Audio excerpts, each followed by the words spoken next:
gentlemen, may I have your attention, please?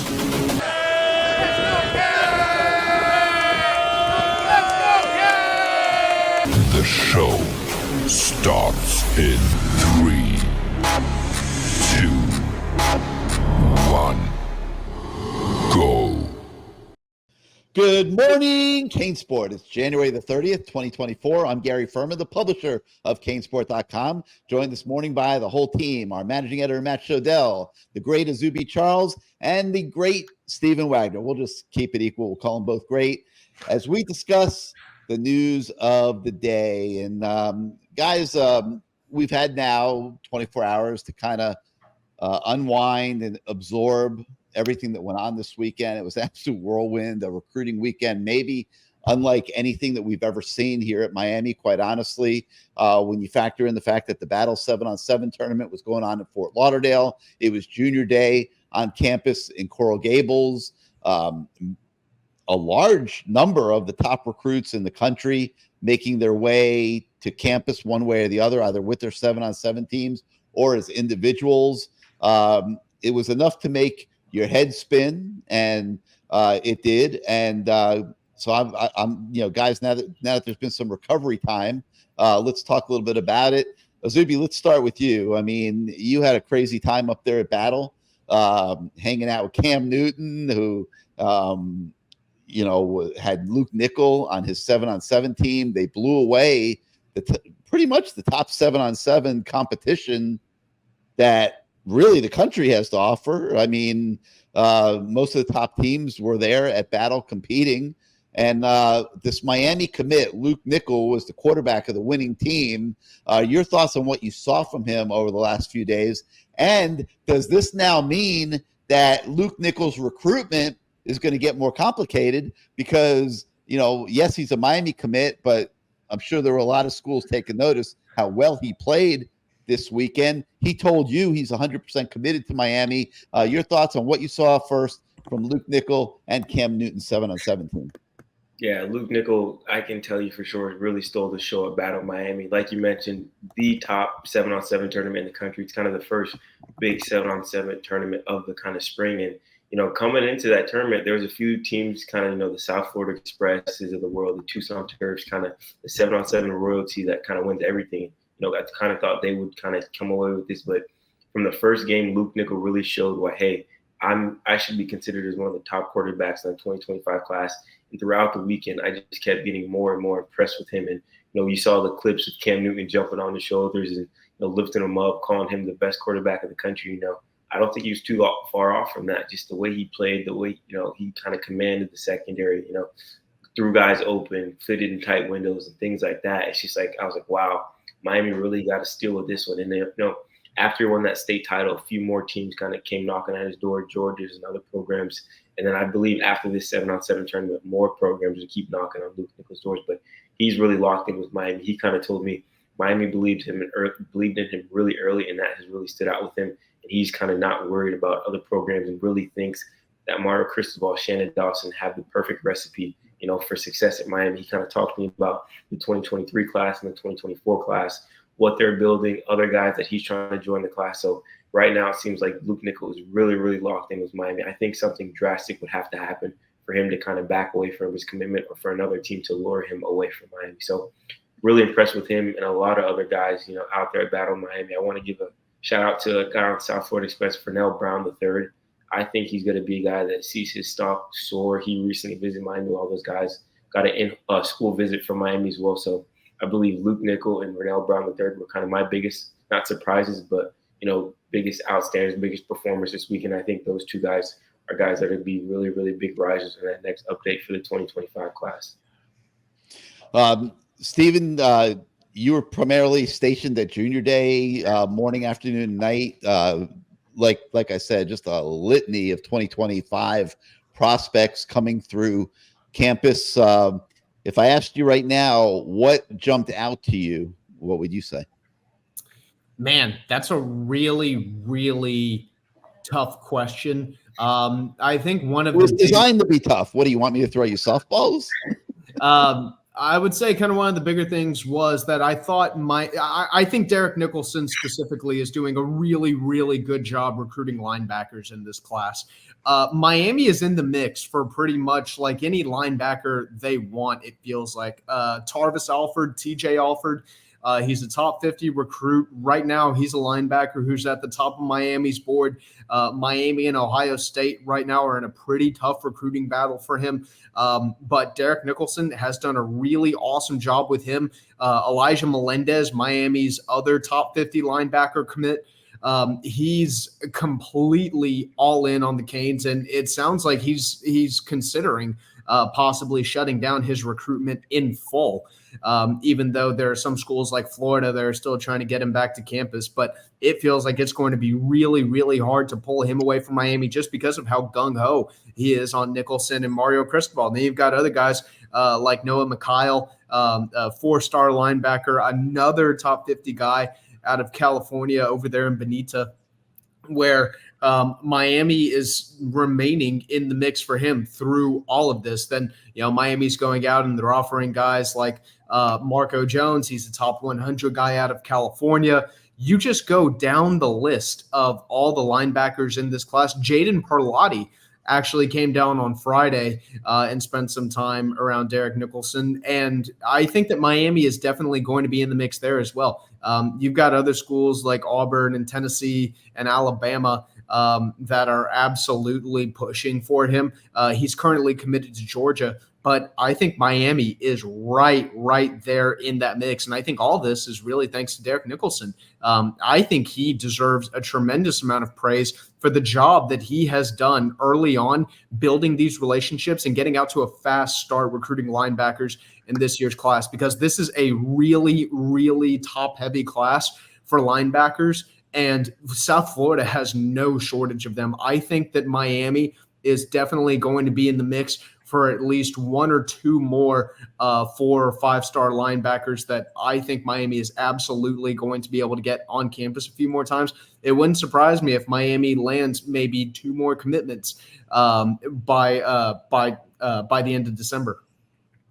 They're fishing in such deep waters with these guys. These are the best recruits in the country, and Mario's on a mission to have the number 1 recruiting class in 2025. It's obvious. They finished number 5 in 2024, made a great rally, ended up with 3 5-stars in the class.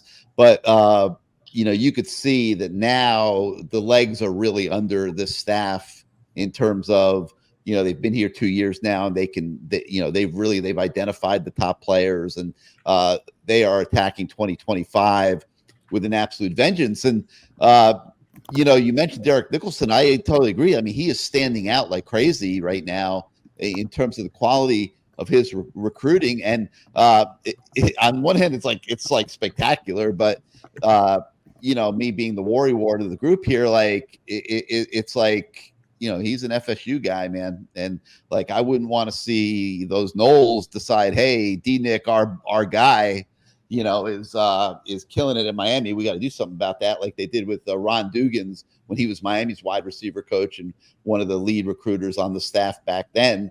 So it's going to be interesting, but he is really, he is lighting it up. He is kicking butt. And, Matt, you bring a ton of perspective into the conversation here. We've been covering Miami recruiting for almost 3 decades, through all the different recruiting classes and years. But I don't know that I've ever seen anything like what took place this weekend. It's Paradise Camp-ish, Paradise Camp-esque. I don't know what the on steroids. Paradise Camp on steroids. No, not so much, Gary. Let's not go crazy. Because when it comes to top talent, you can be negative if you want. I've never seen anything like you're talking about. In January, I've never seen anything like this. But you're minimizing what and I'm sorry, it's not Paradise Camp, Legends Camp. What is it now? They keep renaming it. It was Legends. It was Paradise. Mario Cristobal Camp in June. Whatever Mario Cristobal Camp is in June. That's huge too. And anyway, look, let's start in the beginning. First I'll give out some praise, which is, as you know, I never ever do, and I certainly don't give out praise well. So Izubee, you did as good a job at Battle Miami as you did when you caught a fish with human teeth. So congratulations. Thank you.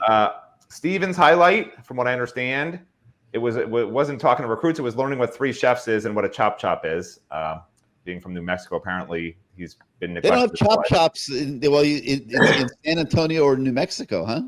Yeah, I've never heard of that. No. Wow. No, but you guys definitely did championship level reporting. You guys really did kill it.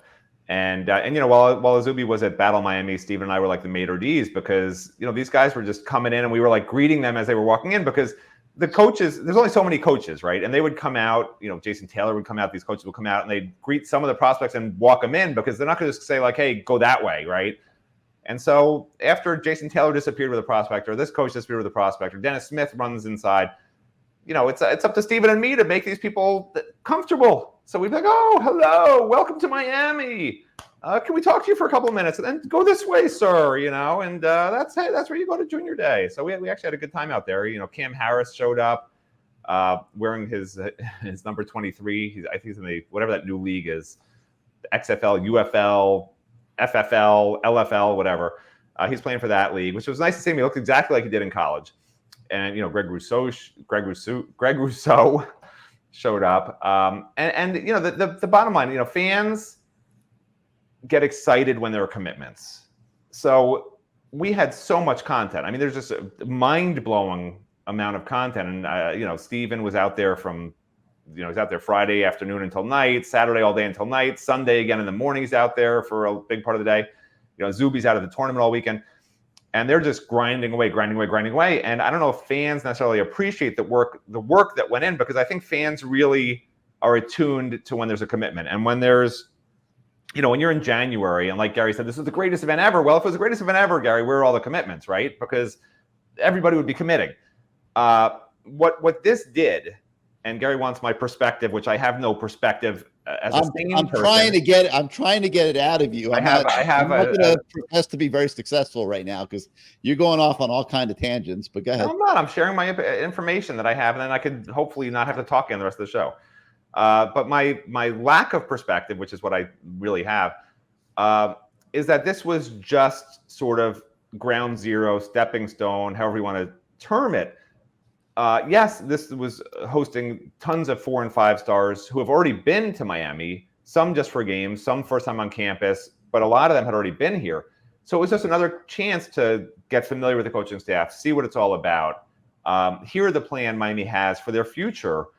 But there was just such a massive amount of recruits that came in that coaches weren't spending an hour, 2 hours, 3 hours with one recruit and his family in a film room, breaking down film and saying, here's how we're going to use your son, or here's how we're going to use you.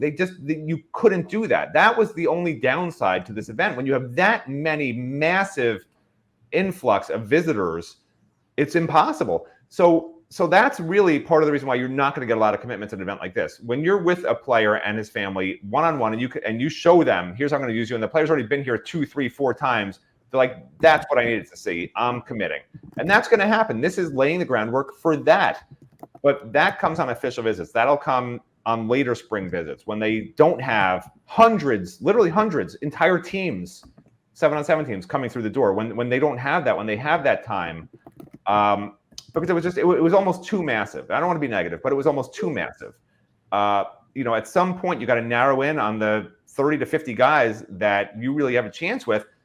And they had 200 guys that they want, that were there. How do you deal with that? I don't even know how Mario and the staff was able to sort of weave their way through it, but all the feedback was fantastic. You can see it on the website. So kudos to the coaches. And fans shouldn't be disheartened there was no commitments, because like I said, this isn't really the venue. It's not where you're like, oh, do you want to commit? No, that's not what this was about. This was a stepping stone event. Yeah, I would say it was for the staff. It was just like survive the weekend, quite honestly. I mean, it's impossible to recruit that many kids efficiently and properly, but you're having a junior day. You can't tell kids you can't come. You don't know who's going to blow up as seniors. You don't know who you're going to really want to recruit. You don't want kids in programs feeling bad that they're being disrespected or don't have an opportunity to go see Miami and talk to people at Miami. So you kind of just got to take all comers when you have a junior day. But it is impossible to manage the traffic and the number of kids coming through.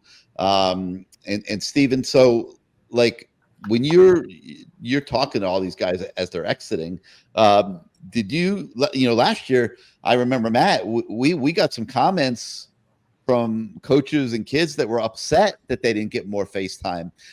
Did you feel that as you were talking to kids leaving the junior day, that they felt fulfilled, like they felt like they had gotten enough FaceTime with the coaches and that they had gotten out of their trip to campus, some of them coming from out of town, that they had wished for? I think that was really more of a case-to-case basis, because there were some guys who really were treated like they were on full-blown unofficial visits, just like they would be on a random weekend during March. And they experienced everything that they normally would experience. They were basically escorted around by coaches the entire time, spent ridiculous amount of times with Mario Cristobal and whatever their position coach is, whoever their primary recruiter is.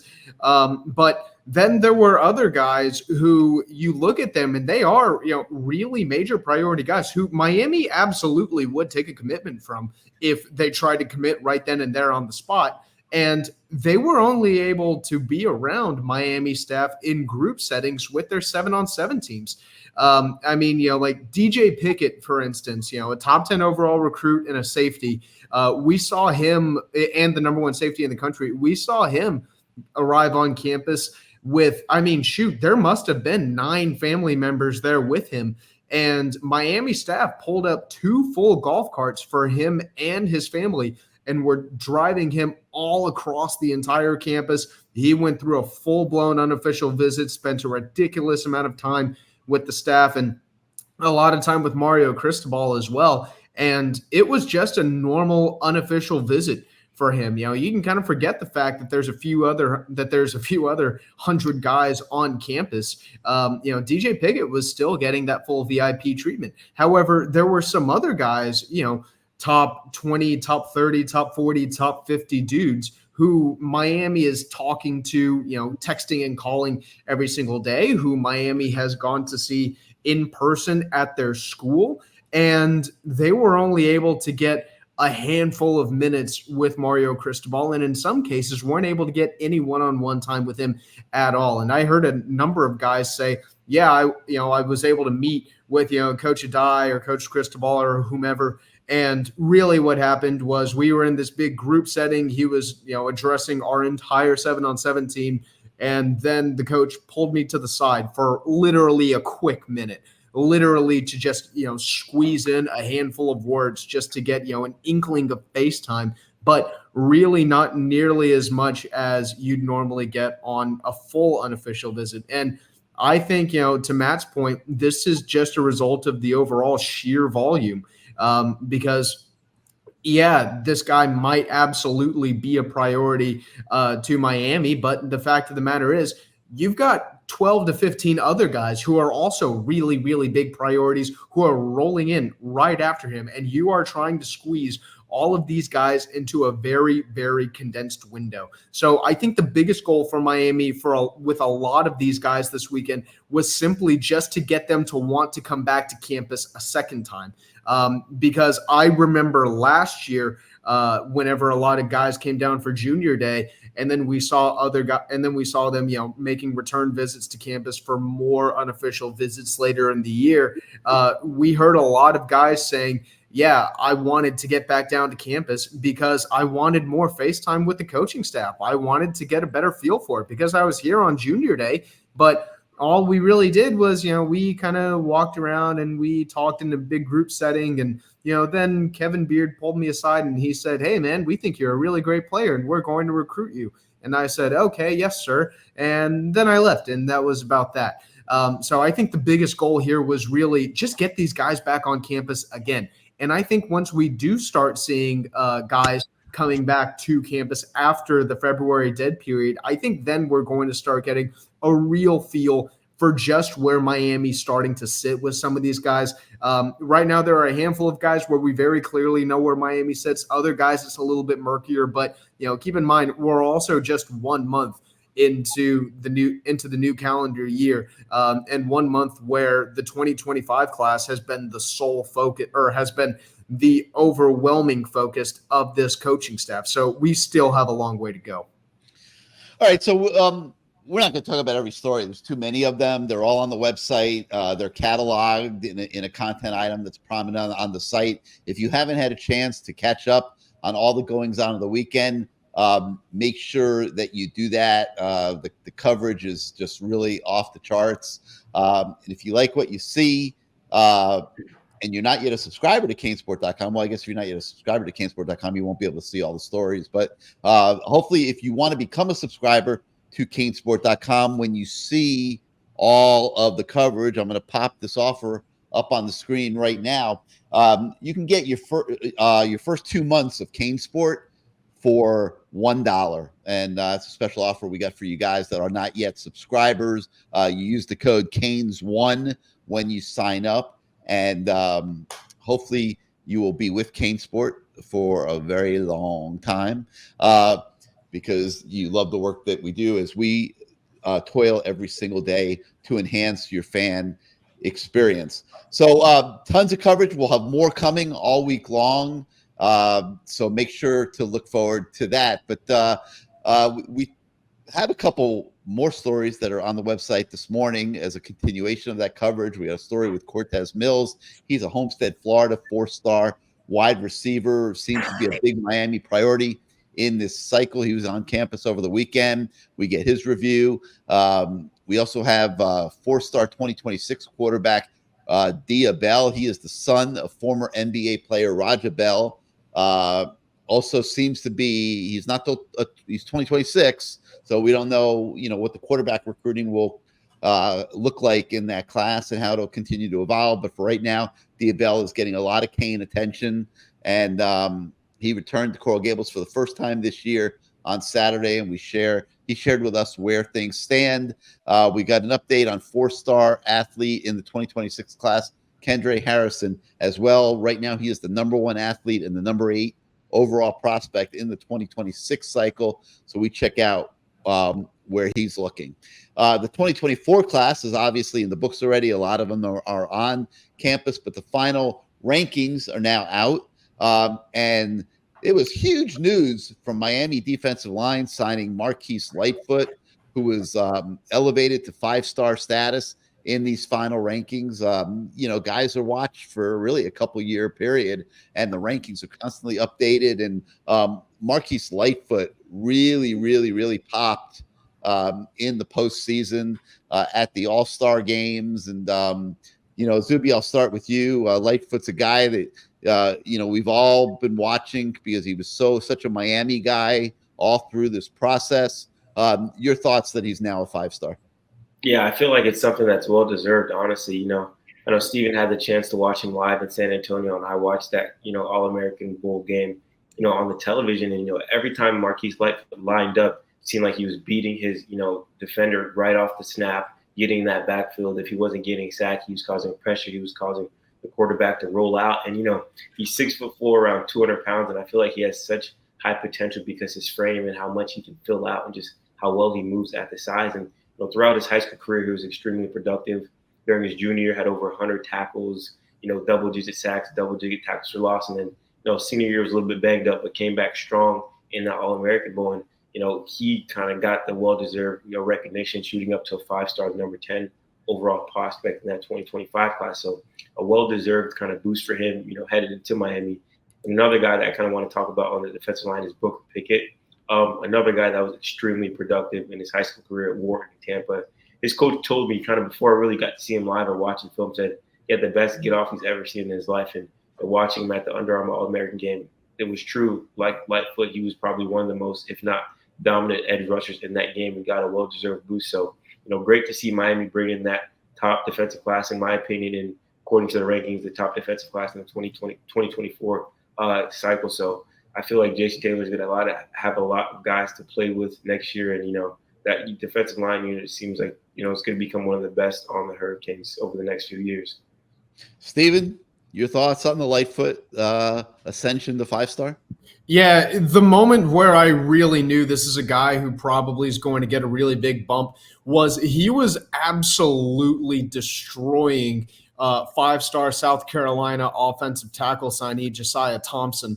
I mean, he was absolutely kicking his butt on every single rep, very consistently, both in practice and during the games. And this is a guy who, I mean, all of the sites or all of the major recruiting databases are really, really high on, but he was absolutely whipping 4- and 5-star offensive tackles whenever he lined up against them. I mean, he's such a twitchy player. And, you know, I know it can be kind of hard to evaluate offensive linemen in these all-star game settings because so much of offensive line play really is based around chemistry. And so usually, you know, you don't see offensive lines do a very good job, you know, in the run game and stuff like that, just because, you know, it's such a makeshift unit, and usually they can kind of struggle with blitz pickups because, you know, they really don't have their communication down. But whenever you get edges on offensive tackles, I mean, that just comes down to one-on-one, which guy is better, how sound is their technique, how twitchy is this edge rusher, or how twitchy is this offensive tackle, what's their footwork like.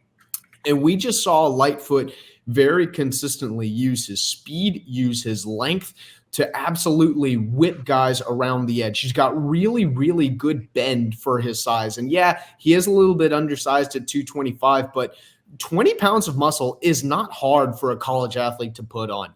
He will put that on within 3 or 4 months of being on Miami's campus and being on a Miami weight and nutrition program.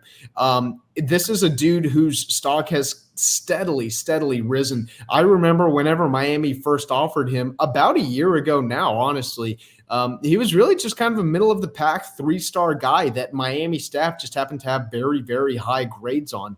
And then we saw him climb a little bit, and he finally cracked the top 300. He got that 4th star, and then he climbed again. And On3 was particularly high on him, higher on him than any of the other sites, I might add. He climbed again into the top 100. Then he finally got into the top 60, and finally the top 45. To the point where it was very, very clear, man, this guy is a really high 4-star athlete, if not maybe even a 5-star caliber guy. And I think the thing that really put him over the top was the way he looked at this all-star event, just consistently whipping. I mean, like really, really elite talent. And so right now, I remember, you know, Miami staff did get a lot of flack for, you know, for fans asking, you know, well, why are we signing so many 3-stars? You know, 3-stars aren't the guys that get it done. Well, you look at the way that this class ended up shaking out. Judd Anderson, who is a little bit of a controversial guy, he ended up from a ranking standpoint, he ended up being a 4-star and being a top 300 prospect. Ryan Mack, another guy who flew under the radar a little bit, he ended up being a top 400 he ended up being a top 300 prospect and another 4-star guy. Marquise Lightfoot, he went from a 3-star prospect early in the year to a 4-star prospect whenever he committed to Miami, and finally a 5-star in these final signee rankings. And then you got Booker Pickett. He jumped literally 200 spots from the last player in the on 300 to, I think he's either number 88 or 89. We saw a ton of guys make really, really massive jumps. And man, I'll say it, I'll give credit to Miami staff. They clearly saw something in a lot of these guys that the rest of us didn't. Because some of these dudes that were getting that, were higher ranked early in the year, maybe aren't as high ranked now in these final rankings. And Miami was clearly onto something. They clearly saw something that we didn't. So, and Matt and I were talking, like, I can't remember the last time that this was the case, but Miami recruits actually got some favorable bumps in the last couple recruiting rankings cycles, Matt. We're so used to Miami being discriminated against and Miami recruits going downward as recruiting rankings are adjusted late in the game and that sort of thing. And, you know, this cycle, it was kind of scary because it was the opposite. And, you know, you're kind of like looking over your shoulder. Where's this coming from? You know, we've do you remember ever seeing this before, Matt? I don't. Not from Miami usually, but you know, Mario's. I remember when we were at Rivals. I mean, it was like we were like it was like annoying as hell. Like I was like, you know, why are Miami recruits always getting bumped downward at the end? You know, we never used to see that. And Mario's just a different animal, but this is the worst thing ever could have happened to Marquise Lightfoot because the poor guy, if he was a 5-star the whole cycle, NIL money is much better.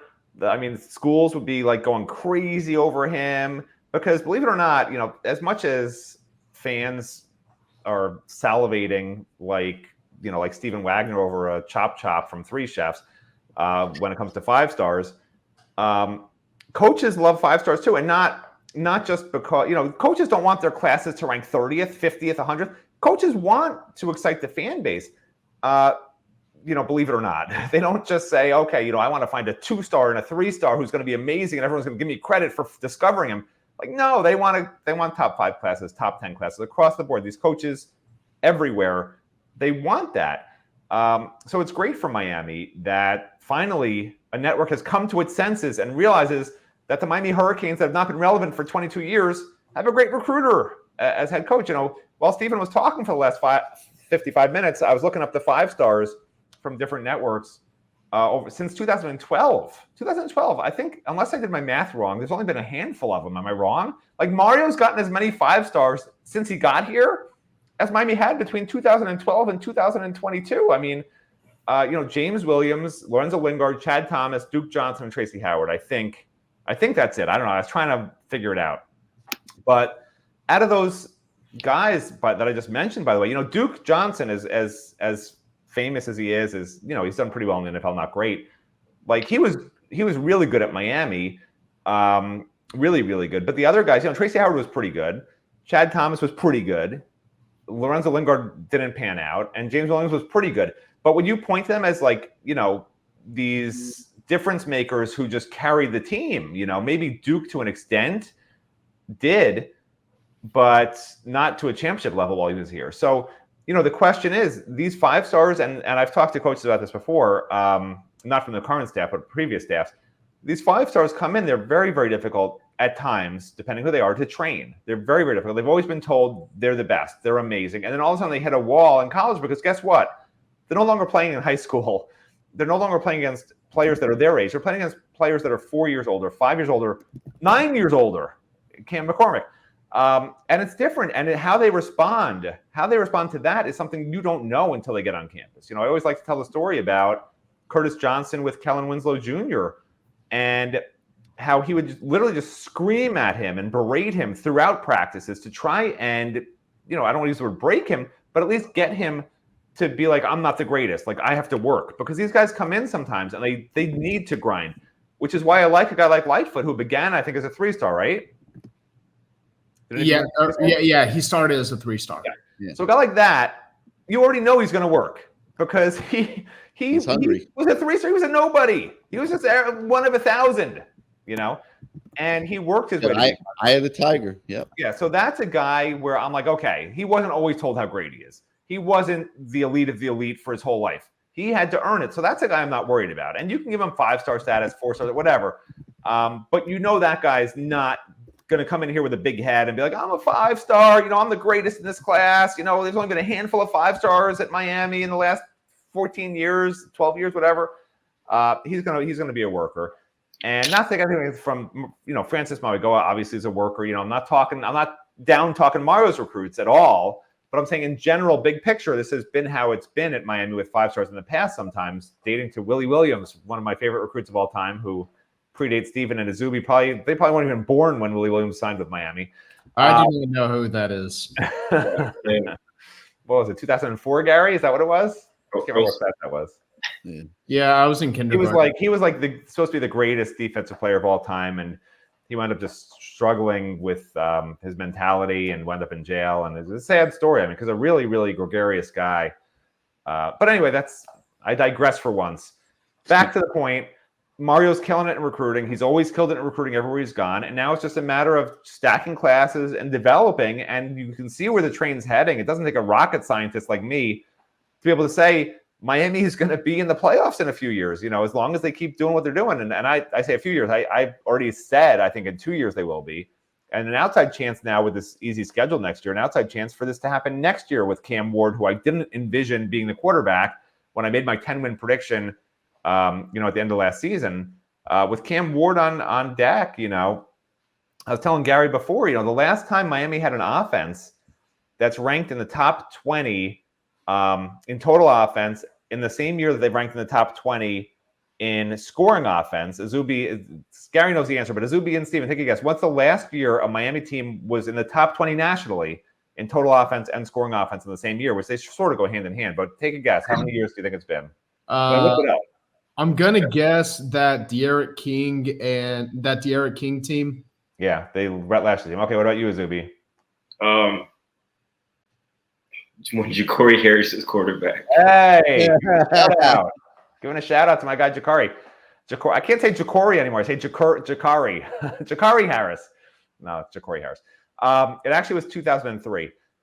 Steven, you were half right because that Rhett Lashlee team, and actually it was the year that De'Aaron King got hurt, and then the Tyler Van Dyke was the ACC Offensive Rookie of the Year. That was the year that they were 19th in total offense, but they did not crack the top 20 in scoring offense. So it was 2003. So imagine if they can be in the top 20 in both of those, like it was back in the day. And I'm sorry, it was 2002, not 2003. It was 2002. I gave him an extra year.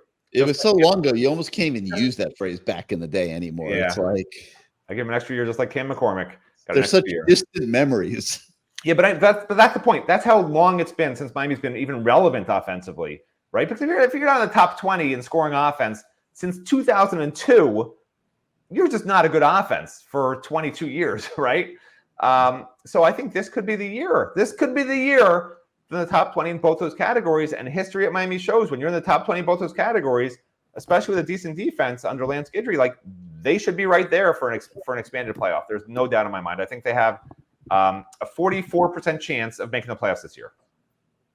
The weird thing to me was, we were talking about how these rankings went favorable for Miami, but like it didn't.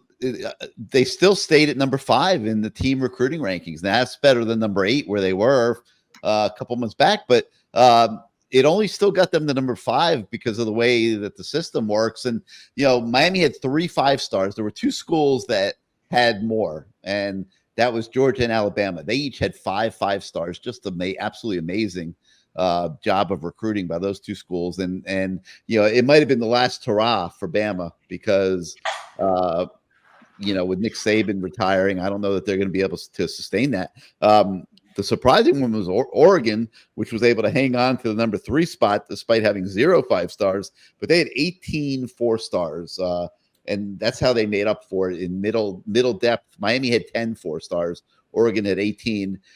Miami had 14 3-stars. Oregon only had 8 3-stars. So Oregon kind of got the extra points with depth in the middle. Miami made its mark with the achievements up at the top of the class. And a very interesting 2024 cycle, I think, for everybody to follow.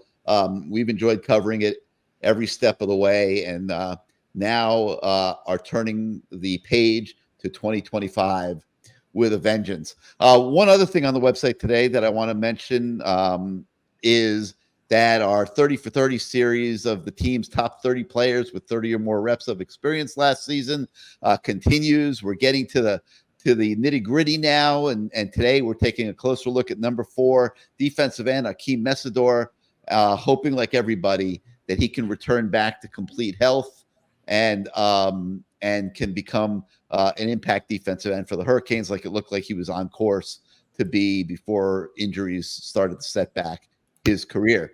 So that's going to do it for today for Good Morning CaneSport. If you like this show, like this channel, and you're on YouTube right now, hit your subscribe and like buttons. It helps us with the algorithms in growing our audience. And like I said, if you're not yet a subscriber to CaneSport.com, head on over to CaneSport.com and take advantage of our $1 for 2-month special offer and come be a part of our great fan community. You will not be sorry if you do. So for Izubee Charles and Stephen Wagner and Matt Shodell, I'm Gary Ferman. Thank you again, everybody, for starting your day with us, and we'll see you next time.